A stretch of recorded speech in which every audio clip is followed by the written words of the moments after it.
O golpe tá aí, cai quem quer. Presta atenção, que hoje a gente vai contar a história do maior golpe do mercado imobiliário da história, que envolveu uma escala de 5 bilhões de dólares em quem caiu nele. Confira essa história super legal com a gente aqui.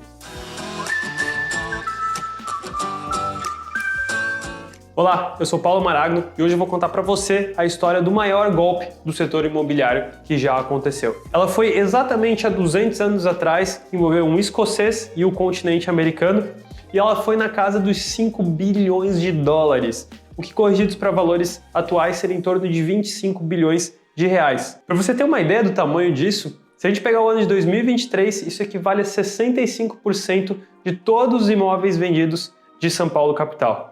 Incrível tamanho, né? Vamos saber mais sobre esse golpe? Bom, quem aplicou ele foi um cara chamado Gregor MacGregor, que apesar da falta de criatividade e repetir nomes, ele era muito criativo e engenhoso para os seus golpes. Bom, o MacGregor foi um dos generais aqui na Guerra de Independência da Venezuela contra a Espanha, e ele ganhou tanto destaque que o próprio Simão Bolívar, o grande libertador aqui de alguns dos países da América do Sul, permitiu que ele casasse na época com a sobrinha dele, onde ele conseguiu muito sucesso e inclusive foi enviado daí para os Estados Unidos, para a Flórida. Depois de ajudar as colônias que estavam ainda sob domínio da Espanha na Flórida, ele também teve sucesso e passou por outros países aqui nas Américas. Passou por Bahamas, por Colômbia e pelo Panamá também.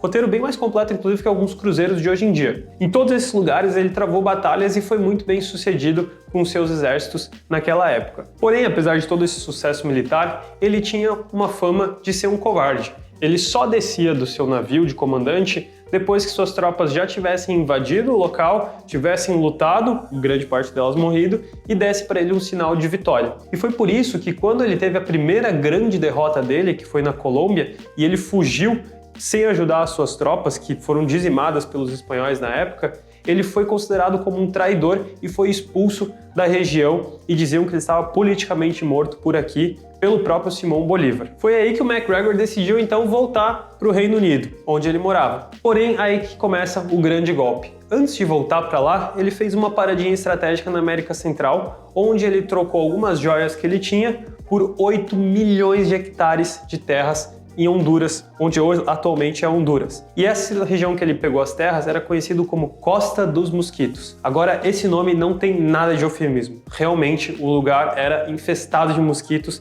e quase inóspito para ficar. Porém, para melhorar o marketing da região, obviamente ele mudou o nome de Costa dos Mosquitos para República de Poiá, onde ele se auto-intitulou cacique, o termo da época, ou príncipe de Poiá.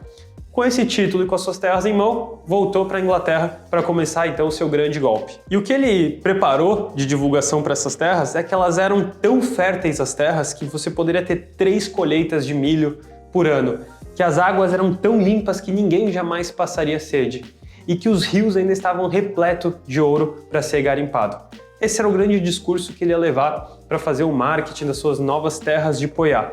Claro que na prática isso tudo era uma mentira. Apesar de parecer muito atrativo, a região não tinha nada desses atributos que ele prometia. Porém, o momento nas Américas era perfeito para investimentos. Você tinha ainda uma distância muito grande e dificuldade de acessar esses locais, então quem investia aqui dificilmente conseguia ver a olho nu o que se passava no local onde eles estavam aportando dinheiro, e isso tudo fez com que a região disparasse de investimento, porque você tinha grandes nobrezas e ricos na Europa investindo e trazendo vários retornos para cá, sem nem saber direito o que se passava aqui, como é que estavam as lutas de independência, mas tendo muitos recursos voltando dos seus investimentos lá na Europa. E como a ocasião faz o ladrão, o nosso nobre MacGregor aproveitou e tentou fazer ser o mais oficial possível as suas novas terras de Poiá.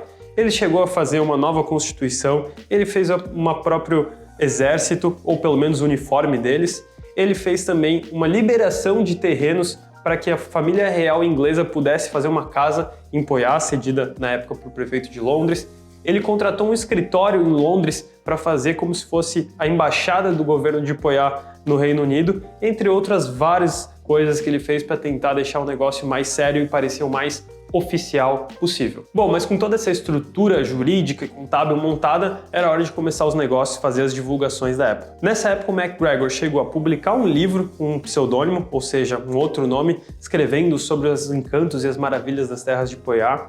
Ele pagou artistas, na época os cantores, para fazerem canções sobre as terras de Poiá, a Terra Prometida, e gerar um desejo no pessoal, o TikTok da época. Ele chegou a criar um instrumento bancário também para receber o Pix da época para quem quisesse investir lá. Ele financiou vários jantares e bailes para a corte, para também as pessoas desejarem cada vez mais fazer parte daquela tão próspera terra de Poiá. E ele também fez vários panfletos para distribuir na rua. Tudo para que gerasse um grande desejo de fazer esse investimento que não tinha erro numa terra que estava cada vez mais próspera, como todo o resto aqui da América. E ele até chegou a pagar alguns desenhistas para fazerem os primeiros retratos da República de Poiá. Que era como esse aqui que você está vendo. O detalhe é que quem descrevia como eram essas terras era ele mesmo, então não tinha absolutamente nada a ver na prática com o que era a região de Poiá, que é essa foto que você pode entender um pouco melhor. Bom, com toda a divulgação pronta, a estrutura, ele começou então a fazer as vendas. As primeiras vendas ele vendia por hectare e era equivalente a um salário mínimo da época.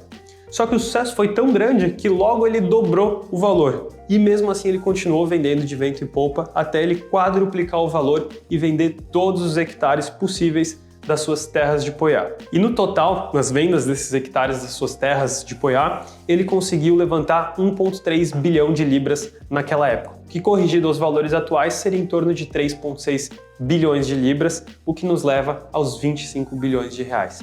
Um valor absurdo, levantado tudo num golpe em terras que mal existiam, que não tinham nada do que ele prometia. E para fechar o seu golpe, ele ainda dizia que os locais nas terras de Poiá não aceitavam libra. Então ele fez com que todo mundo que investisse fizesse o câmbio da libra esterlina, uma moeda real, pela sua moeda de Poiá, e assim ele fez mais dinheiro ainda. Entre ele adquirir essas terras e terminar essas suas vendas, os golpes, foi em torno de 2 anos. E foi depois desse período que as primeiras navegações começaram para ir então para as terras de Poiá, os investidores que compraram suas terras lá.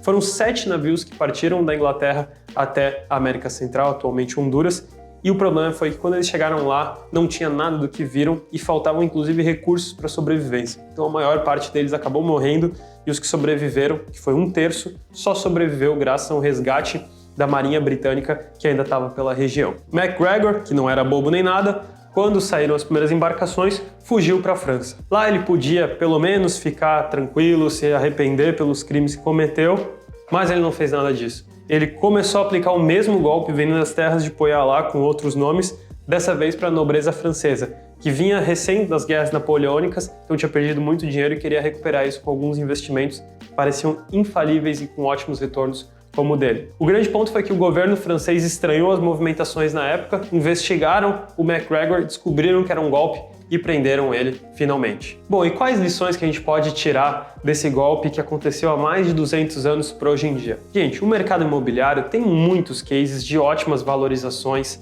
e de grandes retornos. Porém, não dá para achar que ele vai ter uma volatilidade maior que uma criptomoeda, por exemplo. Você vai ter um retorno absurdo acima de qualquer possível investimento no mercado de ações, por exemplo, que tem um risco muito maior do que o mercado imobiliário, que é muito conhecido pela sua solidez e segurança, e não por essa valorização e crescimentos absurdos em um período muito curto de tempo. Então, por mais que esclarecido que você seja como investidor ou investidora, a gente muitas vezes se emociona na hora de um boom econômico, de uma região que está muito quente, aquelas promessas, aqueles retornos maravilhosos que chegam para a gente, e nessa hora da emoção a gente pode acabar caindo em algumas promessas muito falsas. Então tome cuidado sempre no momento de euforia. Planilhas, os números e as pessoas principalmente mentem muitas vezes. Então tome cuidado antes de fazer um investimento imobiliário, antes de fazer uma aposta em algo que não tenha, por exemplo, um histórico. Um golpista consegue enganar muitas pessoas sim em um golpe, mas dificilmente ele consegue repetir esse golpe porque ele não vai ter histórico para provar o que ele está prometendo. Então sempre fique muito atento às grandes oportunidades que surgirem para você, principalmente aquelas que têm retornos que são extremamente acima da média do racional que a gente vê do mercado imobiliário. Infelizmente, hoje em dia a gente ainda vê muitos golpes desses e promessas infundadas, principalmente em mercados muito quentes, como essas notícias de golpes em São Paulo e em Santa Catarina, que hoje são talvez os mercados imobiliários mais quentes do Brasil, e pessoas aproveitando esse euforismo do mercado para aplicar golpes e promessas erradas para quem quer investir e acaba tirando muitas vezes a economia de anos do investidor em algo que não vai se concretizar. Então Então fique sempre atento, não seja um novo investidor do reino de Poiá e vamos realmente fazer investimentos sólidos num mercado tão bom quanto é o imobiliário. E agora, conta pra mim o que você achou da história do McGregor. E deixa aqui nos comentários também se você já viu outros golpes que a gente não citou aqui. E também não se esquece de se inscrever no canal para você receber novas notícias e também histórias muito legais como essas. E nos vemos no próximo vídeo aqui no canal da Parkside. Até lá!